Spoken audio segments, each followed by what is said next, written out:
the first madrasa, the first makaranta, the first Islamic school is a mother's lap.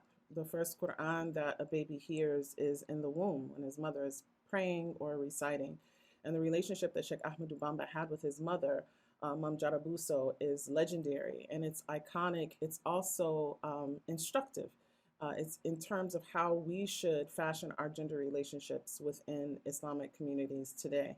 As much as Mame Diarra Bousso is raised as a saintly figure and a historical figure of immense importance, in our everyday interactions, are we treating the women in our lives the way that Sheikh Ahmadou Bamba would treated his mother? Are we honoring our mothers and our women and our wives, our sisters, our daughters with poetry? Are we, making pilgrimages to our mothers' homes, right? Are we making space for our sisters to be able to speak?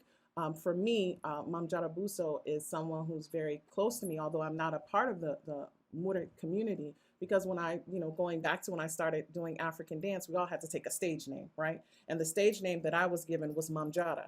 And because I had studied about Sheikh Ahmadou Bamba, I knew that that was such a powerful name to carry because of her legacy.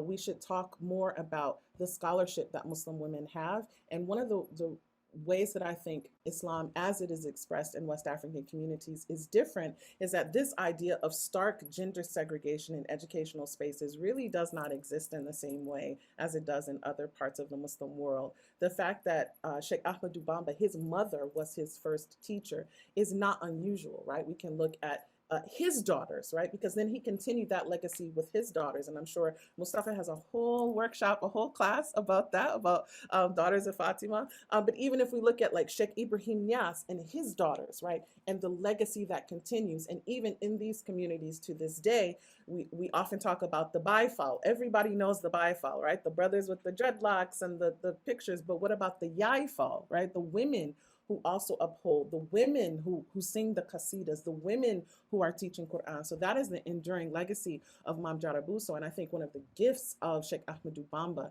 is his exemplifying the relationship not only from mother to son, but from male believer to female believer. And that's an enduring legacy that I hope we can continue to keep going in our communities.